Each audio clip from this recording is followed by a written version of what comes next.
Good morning and welcome to American Scouser's pre-match show. I am your occasional host, Mateusz here, and we have got a third-round clash at the Emirates today against Arsenal. Speaking of someone who never clashes with anyone, Mr. Kazi, good morning. How are you? I'm good, mate. Yeah, I'm okay. It's nice to be back. What a weird game. I've been thinking about it this morning. It's weird, isn't it? It is weird. And thinking about the FA Cup and Arsenal specifically, haven't had good luck against them since the Owen days. I'm pretty sure that was the last time that we beat Arsenal in the FA Cup. Three straight losses, if I remember reading correctly. Going into this, though, before we get into the lineup, where were you at confidence level wise? Talk to us about what did you expect coming in? Are you someone who wants to compete for all four trophies? Are you someone that wants to take a pedal off the gas in some of the competitions? What are you feeling there? Oh, listen, I want to win this game. I want Liverpool to win every game, but I'm not going to be too disappointed if Liverpool do not win this game. I think it's one where we can't afford to swallow it, kind of thing. If Liverpool were not in the semi-finals of the Carabao Cup in 5 days, then I would be a lot more not happy if Liverpool lost this game, because I want Liverpool to win trophies, mate, and I think the Carabao Cup probably is our best opportunity this year because we are in the semi-final against Fulham. And I say it all the time, every time that cup competition comes along, every time I watch the final, every other team is just jealous that their team isn't there. We take the piss out of it in the early competitions and the early rounds, mate. And then gets the final day and you're like, no, I wish Liverpool would in that. Do you know what I mean? Yeah. So it's like, I wish that's what I'm like right now. But yeah, that's where I'm at with it, really, mate. I don't know about you, but I just feel like if Liverpool win, great bonus. I also think it's a really dagger in the heart for Arsenal because they're on a bit of a sticky patch right now. If Liverpool go out there and beat them as well, even though it's in the FA Cup, they might think, wow, do you know what I mean? Like, they've got to pick themselves up confidence-wise. I know that they're kind of knocked already where they are on the table and Liverpool have a little bit of a buffer, but mentally, it could destroy them, really. So That's another reason as well, mate. But I won't be too disappointed if we do not get through. Where are you at with it? I think I'm in a similar boat. I think given the draw where we're at, and both teams are going in strong, as we'll look at the lineups in a little bit. I think for me, obviously, at the end of the summer, I think most of us were talking about how much depth there is, and there was enough depth to play for all four trophies. It's one of those things where, as the balls align and the fixtures align, you kind of get a look at what you find most comfortable. And drawing Arsenal in the third round, not ideal, obviously, when you have the likes of City drawing Huddersfield Town and whatnot. So it is one of those things, like you said, if you reach the semifinal in the Carabao Cup against Fulham and you can potentially play either Middlesbrough or Chelsea, that seems like the best opportunity, because then you have that springboard for the rest of the season. Any trophy in February is always going to help the team morale, really, kind of, or February, March, kind of make that push towards the end. And like you said, with Arsenal, they've been in a bit of a slump. So if they get beaten at home here, that could really rock them. We saw them get rocked last year late in the season after they left Europe, and I think they're in a similar space where they're still a young team. There have been some people that have compared them to our team that came in second, and mentally they're not there. They just don't have. They need another year or two. I think they can get there, but I don't think they're quite there yet mentally. Yeah, mate, I think that's fair to say. I think the Arsenal one's interesting for their outlook because this is probably their best opportunity to win a trophy. Unless they do something special in the Champions League or make an unbelievable run towards the Premier League. Now, I still think they are in the race in the Premier League, but they probably got to beat Liverpool and City to have a chance. In terms of beating them in the one-off game, we've still got to go. I think we played them at the start of Feb, I think, in the other league game. So they probably have to beat us at home. So And they're also out of form. He hasn't played Saka today, which is interesting. He's give Saka a rest, which we'll get to. But I feel like he is. It's probably their best opportunity. It's another year without this young Arsenal team not winning a trophy. Where because this Liverpool team, yes, we do have our winners in it, but it's basically a new side. Darwin, Diaz, the midfield, they all haven't won trophies with Liverpool. Correct. So if The Liverpool hunger is there. yeah, exactly, mate. Yeah, if Liverpool do sneak the Carabao Cup, let's get it right, mate. I think Liverpool lost 3 finals in the cup before we won the Champions League. If 2 in his first season, to be fair though, we lost the Europa League final. So I think but you need that trophy. You need to get over the line, and you need to feel that that winning feeling. If Liverpool do go on and win the Carabao Cup, it's that could be the kickstart that Liverpool need to believe, and these young players to believe and go, you know what, this manager, what he's telling us here, he's onto something, kind of thing. So it's interesting, mate. I'm on a weird spot with this game, fella. Definitely. Yeah, it's going to be interesting, and we've got some people here watching with us. I do. Morning over there, evening here. Thank you for joining us. And Serzi, good morning to you as well. Serzi won't be able to handle those gobshite Ars fans and Lego head if they win. We can be pretty insufferable when we win as well. But yeah, it's one of those things. I think, especially I think recently there have been these stupid links and rumors of Trent wanting to leave and go to Arsenal, and then just adding any sort of stupid fuel to that fire would be just ridiculous. But looking at the lineup and getting into it here, the biggest omission, I think, overall was Van Dijk, which we learned he's out because of illness and not because of injury. So anyone freaking out not seeing Van Dijk's name on there, it is confirmed by the club that he's just ill and just not fit to play. The bench, obviously, with as many absences as we have, there wasn't anything else we'd expect. Yeah. 16-year-old Trey Nyoni possibly making a debut would be pretty spectacular if given the opportunity in the last 10 minutes. Looking at this, did you expect anything else? No, not really. I think it depended on the way we were at with the injuries and stuff like that. The biggest game is on Wednesday. I think it's a bigger game for Liverpool right now. It feels like that anyway to me, especially at home, where if you actually go out and put a few past Fulham, then the second leg can kind of come null and void a little bit. So I didn't expect anything else, but I expect Jota to start against Fulham. I think we all probably agree right now. Jota's our best striker because Salah's not here. He's probably our best forward. Yep. And I understand he's come back from injury, and I also understand that he has a great record against Arsenal, a fantastic record. But I think there's also a part where the manager thinks, well, I can probably do him on Wednesday when I want to do him, probably in a weird position anyway. But yeah, I expected nothing else, mate. Yeah, I know Robertson looks like he's running now and he's outside playing kind of thing. And Kostas keeps putting like weird tweets out there, like he could play tomorrow. Did he actually break anything? Honestly, I feel like you have to at least sit for a month if you break your car. I don't know. Maybe he's just that we like found some compound V sitting around and just injected him with it. He's just played to one of the Greek gods, and to fix it up. That's absolutely fair. Apollo or someone like that. Help this out for me. But yeah, I mean, so I don't. That's what. So yeah, kind of expected. I want to ask you though, mate, because I think it's interesting. I think he might do Gakpo in the 8. I think he might do Elliott on the wing. Yeah, and that was going to be something that I was going to ask everyone is looking at this, and I can bring up SofaScore here has this put up as far as what Arsenal's lining up as. I don't expect the 4-3-3 to be here like we see. I expect a 4-2-3-1. And I think Mac and Jones are going to kind of play that double pivot.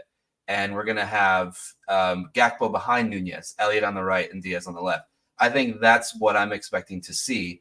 Yeah. I don't know if that's particularly the best way to go forward, but I can't imagine Gakpo being on the right at all. I think the best time for him is to be through the center, but the problem is Nunez and Diaz make similar runs, whether they're on the same side or the opposite side. So they're all going to end up in the same location. So I guess the best way to break that up is to have Gakpo behind Nunez to allow Nunez to make those runs and not have them come into each other. Trevor here saying kind of shocked that they went with this strong of a lineup. I don't know if there was much else. I mean, Klopp is he's going to put out the squad that he feels deserves to play the game, and I think this 11 makes sense given who's gone. And yeah, I think Saidu also has a good available team selection. I hope he pressed them perfectly from first minute. Mm-hmm. Where do you stand as far as how you see this team line up here? I think he's going to do Elliot on the wing. I think Elliot and Gakpo swap. And I don't know why, apart from kind of a gut instinct kind of thing. I feel like with Elliot, because of his pace, and Gakpo doing overlapping runs maybe on that side kind of thing could help him out a lot more. I think there's also a conversation where we already know the Elliot and Jones conversation of the manager trusts him a lot to do a job. And if Trent is going to become into the midfield a lot more, he can trust Elliot to do a job a lot more than he can trust probably anyone else, including Jones, in that for that matter. So I do see that flipping eventually. And the reason being as well, it's interesting because it's probably Diaz's best game. The last game was his best game for a year. A long time. It's interesting, against Newcastle. So he's hopefully, as you just said, with the same kind of runs and stuff like that, I'm hoping he really gets at Ben White, I've been disappointed with him anyway for a few months. I've kind of said it on previous podcasts, but Ben White is not a right back. I know he's playing right back. He's not a right back. And I think you can get at him. And I really do think he's rash sometimes. So I feel like I really want Diaz to isolate him today, mate. I really want him to just run at him. Just give him a goal, do you know what I mean? And that was kind of frustrating for me last time in the last game in the league. But this game's completely different, mate, because this Emirates pitch is mad. It's a mad pitch in terms of Arsenal are going to want to come and bet 70% of the ball. Liverpool are going to want to come and go and probably, you can take that, but you're not going to get 70. We might give you 55, but you're not going to get 70%. You're not going to come here and let Liverpool just play off scraps. Liverpool are going to want to get the foot on the ball and play their football eventually. It's going to be a big 20 minutes. The first 20 is a big 20 because I think you can set some doubts into their heads. I think you really can set some doubts. I think they're probably mentally as weak as you've probably ever seen right now, because I think after the Luton game, when they're all celebrating on the pitch and everything like that, when they scored the last-minute winner against Luton, I think they thought they could go deep. And then they've played against a couple of hard, decent sides in West Ham and stuff and lost the game. Fulham, who are not, let's get it right, Fulham are okay this season, but they're no great shakes. They're not like, so they're mentally in the there. But yeah, I'm going to say Elliot's going to play up front, mate, and I think Gakpo's going to play behind Elliot. But yeah, we'll see. Someone who always gives 100%. Timochin, good morning. How are you? Not too shabby. Not too shabby. What's going on, gentlemen? Not much. We are going over the lineups as we typically do in this pre-match show. And I guess, coming over to you now, we talked briefly about sort of, obviously, the glaring name that's missing is Van Dijk. He's ill, not hurt. We would like to also make that known as well. He's ill, not hurt. We don't want anyone to freak out. As far as what you're seeing, SofaScore has us set up in this way. Kazi has his theory. What are you feeling like you're going to see from this 11 as far as how they set up? I'll tell you what I want to see, at least especially in this game, and then I think you'll be a good gauge to kind of go moving further in the Premier League and stuff like that, is Gakpo in the middle, Nunez on the left, and Diaz on the right. I think Jones, we still play our regular midfield. Basically, Harvey takes over for Szoboszlai, Mac takes over for Ando, and Jones is Jones. But I think Diaz will be the one. I would put Diaz on the right and see how that works, since he likes cutting in so much and, going on his left foot, the foot that he likes. I think that's a good spot for him. So that's what I would rather see. Will we see that? I don't know. We're going to find out in 30 minutes, I guess. But I think that's the ideal combo out of those three names up top. Yeah, let me also bring in Mecca as he's joining us this morning. Good morning, Mecca. How are you? Not liking snow because I'm not even finished shoveling. Shame. Oh, yeah. We got hit by it was yesterday, not a couple days ago. Time is warped. I don't know. You're a couple of hours away, so I don't know how the weather is over there. But yeah, it's we got a couple of inches down here. So yeah, not too great. Brian from work says, apart from playing youth, what else could Klopp have put out? Mecca, let me put that question over to you. What else could have Klopp put out, do you think? That's for me. Mm-hmm. Yes. Okay. Jota, maybe to balance it out, because I think Temujin has a good point there. It's really confusing to see Gakpo on the right on that formation. But I've a suspicion it might be Diaz and Nunez up front with Gakpo as the top of a diamond. So it'll be McAllister and then the two young lads there as the eights, and then Gakpo's the playmaker. And then Diaz and Núñez slightly split, not quite, two central attackers, slightly split, which will make Gakpo the false nine. But it's Núñez, so he probably doesn't really have a position. He's probably just going to wander where he wants to wander. But I don't see Diaz from the right, because all he's going to do then on his right foot is cross. And I don't know whether that's going to work out for us. So it wouldn't shock me if we see Gakpo as a false nine and Diaz and Núñez as wide strikers. Kazi, thoughts on that? I don't know, mate. It's the Darwin thing he played is probably his best game he's had for a while. Has been on the left in the cup. So that is a fair point. But the one thing that gets me though in certain games, he has put Elliott in a part of the front three. Okay, only for 15 minutes towards the end of games or whatever that is, but he has done it in certain games. Otherwise, why wouldn't you just swap? Why wouldn't you would just have a look at it? The thing with the managers saying, "Oh, I haven't even thought about it," is definitely incorrect. But if you haven't thought about it, you definitely instructed your team members to think about it around September, when Liverpool were actually starting well, and you thought, "Oh, chance." So that's I think I don't think he's going to change formation that drastically. I'd love it to see it. I'd love to put two up top against these lads because I think Saliba might be the most overrated centre half in the world. And I'd love to see them actually really have a go at him and have a go at Gabriel, because I do think they are rash at the back. I really do. As much as Saliba looks brilliant, but when people are talking about the same level of Van Dijk, it's just completely insanity, really. But I don't know where you're at with that, but I just think this side is a good side. They're fine. But as you just said before, I think mentally they can be weak. They haven't got over the line to win a trophy yet. I know they won the FA Cup early on, but if you actually look at that side compared to this one, it's a completely different side, really. They had Aubameyang up front and Lacazette was still there and stuff like that. This is a different side. They are all young lads who haven't won anything yet. And this is their best opportunity to win something. But I would love Liverpool to really have a go at them. Yeah, I think Saido here saying Gakpo is more better playing from the left so far this year. Timothy, I personally feel like with the pace of Núñez and Diaz on the left and right, they can take total control of Ben White and Jakub Kiwior on the left side. I think Diaz being on the right makes a lot of sense because Kiwior is not a strong defender. I would love to say he is because he's a Pole playing in the Prem, but he's not great. And I feel like Diaz could really take advantage of that right side. I think that might be, you might, like Mako was saying, you might miss out on what else he can do if he can't cut to the left. But if he can at least get past Kiwior on the right and send some crosses in, I think that makes more sense overall. Do you feel like with Núñez and Diaz on the left and right, though, that they'll make the right runs and they won't kind of run into each other as much as sometimes they do when they play next to each other, I guess?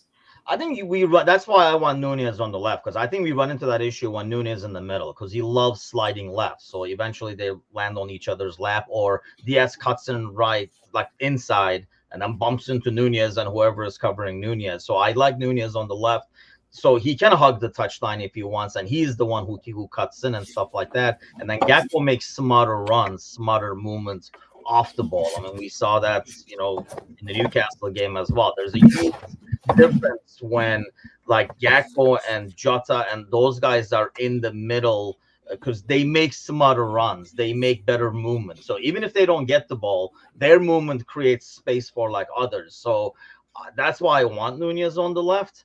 And going back to, I think that Kazi was talking about this a bit earlier, like this is a game, that's why I think you kind of want Arsenal to have a bit more of the possession maybe and hit them on the counter with these guys, with your speed. Not only that, but because Van Dijk is not there as well. So building from the back, you lose that diagonal that you're going to get from Van Dijk. I mean, let's face it, half of our build-up usually is moving the ball around, Van Dijk diagonal to Mo. Once we have a Maestro on the right-hand side. Well, both are not there now. So I think in terms of build-up, especially with Kwanzaa and Konate over there, I think we would rather have them have a bit more of the ball and hit him on the counter with the speed that you're alluding to with Núñez and Diaz on each side. It's a good point, though, right, Matthias, because I want to bring it up. I know you highlighted Brian's comment before about the rotation. Liverpool's next league game is the 21st of January. We have Robertson and Kostas, looks like they're not far away. Thiago's meant to join team training in January. So we are getting to the stage where he might be getting a few players back as well. So why rotate? Because if you're going to get these other lads back to come in and you can do a little bits and bobs for you, and let's get it right, the next 2 league games are Bournemouth away. Okay, they're playing well. They're a good side, but I expect Liverpool to beat Bournemouth anyway. And you're playing Chelsea at home. I expect Liverpool to beat anyone in the world at home. So before you get to the Arsenal game in the league. So it's also, and that's the middle of February, that's the start of February. So we rotate, okay, that's fine. We play some kids and all that. But then you might be throwing away a glorious chance to win a trophy when you shouldn't really have to rotate. But yeah, we have the Fulham game. I think the Fulham game is more important because it is just a semi-final. So it is more important. And as we mentioned before, and this is what the manager might think, we can put they're at a low ebb right now with their last week of football.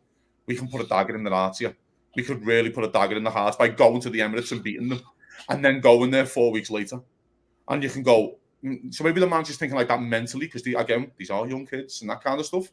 So it's an interesting one, mate. The manager, I think he's in a weird spot. That's why I put before it's a weird game. It is a weird game because as much as I agree with the Brian comment of rotation, but then he might think, fucking hell, if you beat them, you're the second favourites to win the competition.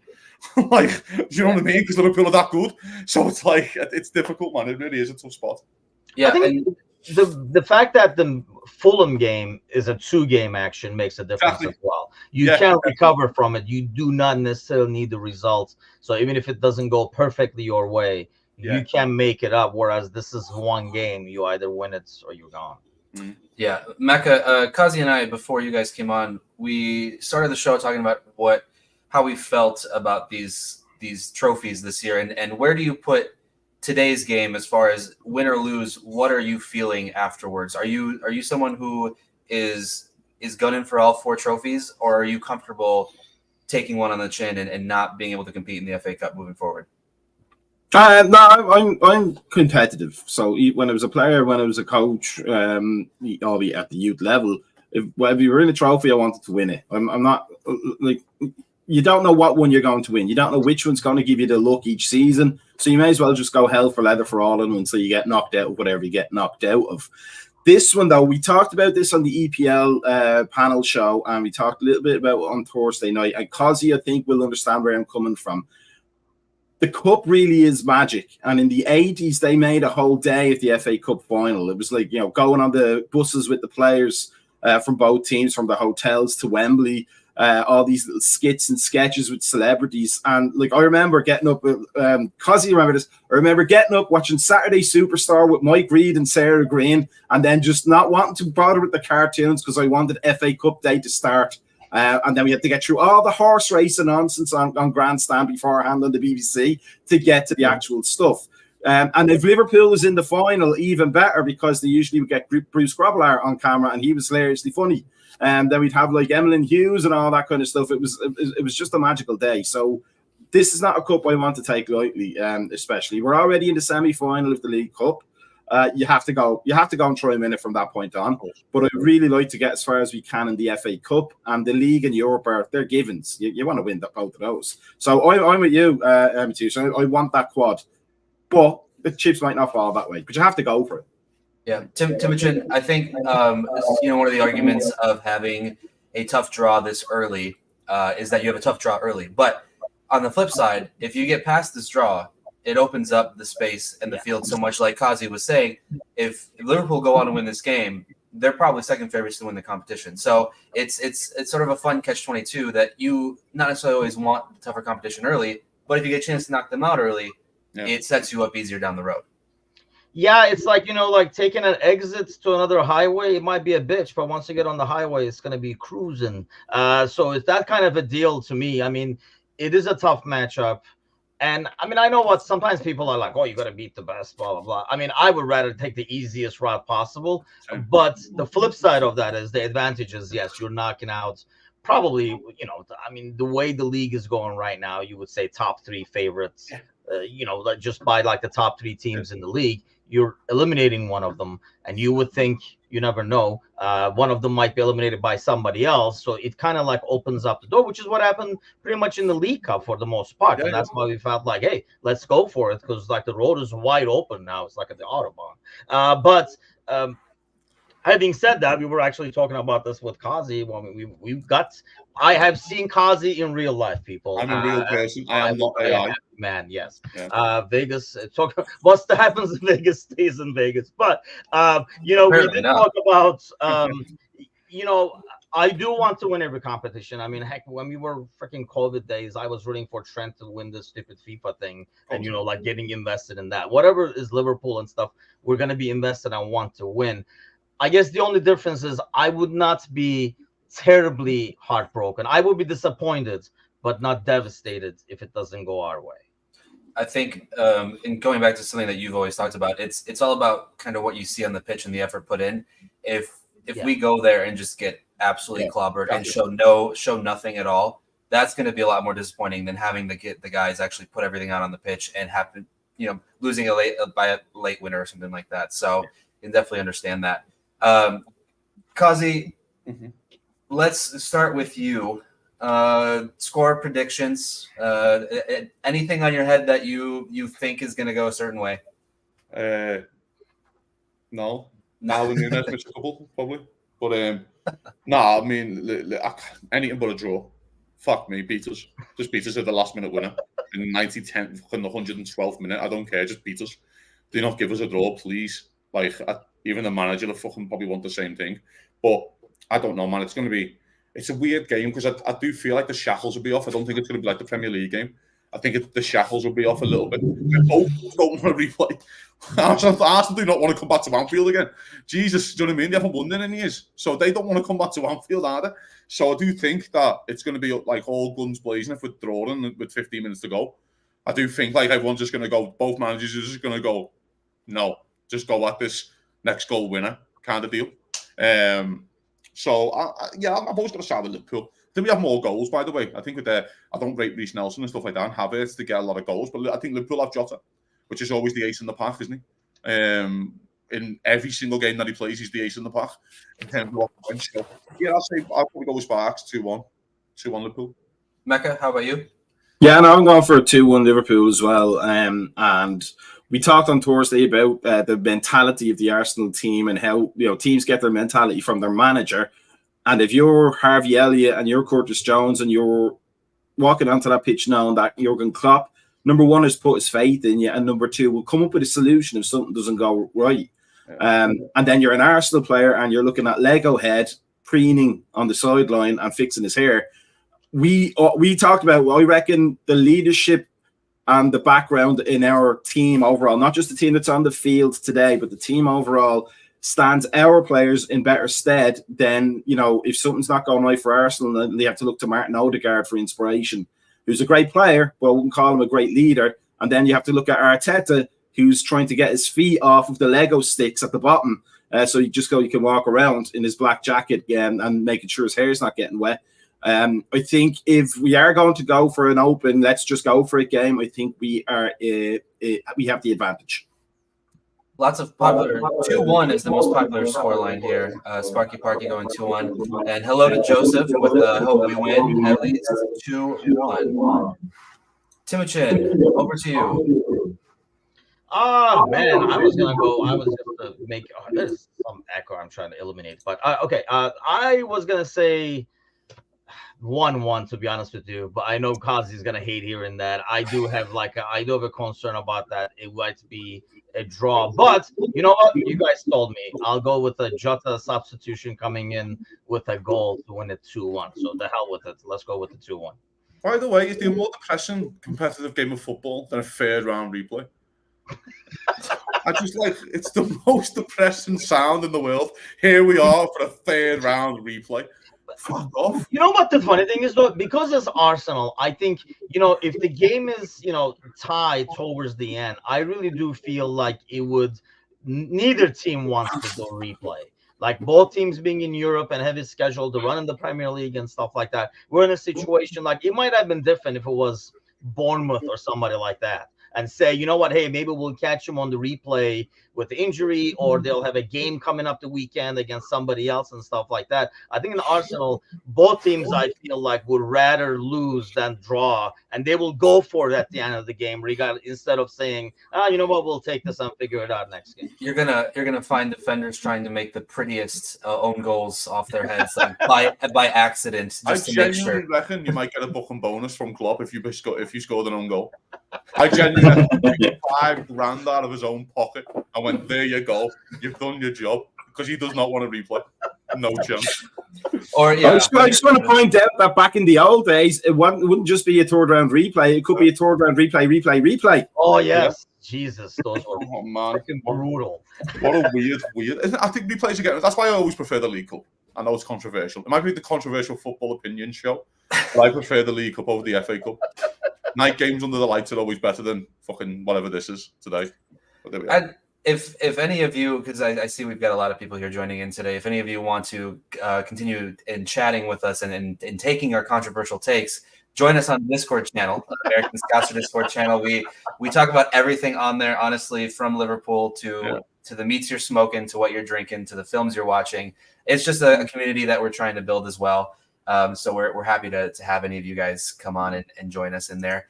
I'm going to go wide open. Let's say it's 4-3, 4-3 Liverpool. Just make it just back and forth. It's going to be like a basketball game. It's going to be great. It's going to be fine. But for Timochen's heart, it's going to be 4-2, and Arsenal get a late goal in the 96th. Thank you. Something Thank crazy. 4-0 at half time will make Timuchin a lot happier, and then they just scored a quick 2. Yeah. Yes, that's it. Exactly. Brian, smoking and drinking. Hell yeah. Yeah. You will see a lot of Brian's meat on the Discord channel. That's the Patreons only. You know that. We have to see it on Thursdays. That's why I have eye problems. Jesus Christ. I don't want to see anybody's meat on the channel. I do. What happens in Vegas? Timuchin says in Vegas. You said this. You promised. You're live on air, man. You promised. I can't imagine what that room was like with the two of you in there. I'm glad that you two got the chance to meet in person. It was just me tapping Timuchin every time Darwin Núñez missed a chance, just like an elbow. Told you. And me whenever Trent wasn't tracking back. So we just went back and forth all day. back and forth. Just it was like Hulk Hogan and Randy Savage meeting, like the Mega Powers back in the day, like this. Unbelievable. From all of us here at American Scouser, thank you guys for tuning in. Let's just have a fun match to watch. We'll be back post-match with Mecca hosting, I do believe. No, I don't know who's hosting, but someone's hosting the post-match. Somebody will show up. It's not going to be me. I know that. We want to also thank our sponsors. Our sponsor, Reckless Coffee Roasters. If you guys do love coffee, please go ahead and check that out as well. Thank you again for joining, and up the Reds. Up the Reds.